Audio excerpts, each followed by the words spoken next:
بسم اللہ الرحمن الرحیم۔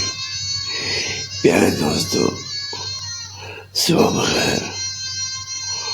دوستو، ماہ پاک رمضان مبارک سب کو مبارک ہو۔ دوستو، یہ ایسا مہینہ ہے برکتوں والا، اپنی طاقت کے مطابق اپنے پر بھی اور جو آپ کے غریب لوگ جو ہیں ان پہ خرچ کریں، اور سحری اور افطاری کے ٹائم لازمی جو خود کھائیں وہی جو غریب لوگ ہیں ان کی مدد کریں۔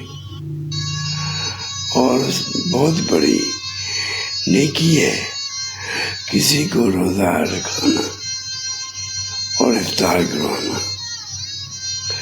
اللہ تعالیٰ سب کو طاقت کے مطابق نیکی کمانے کی اور ماہ پاک کی جو برکت ہے وہ سمیٹنے کی توفیق عطا فرمائے۔ اللہ تعالیٰ سب کو خوش رکھے اور نیک اعمال کی توفیق دے، کیونکہ یہ مہینہ اب ہمارے پاس تھوڑے دنوں کے مہمان ہیں۔ اللہ تعالیٰ سب کو نیک عمل کی توفیق عطا فرمائے۔ آمین یا رب العالمین، آمین۔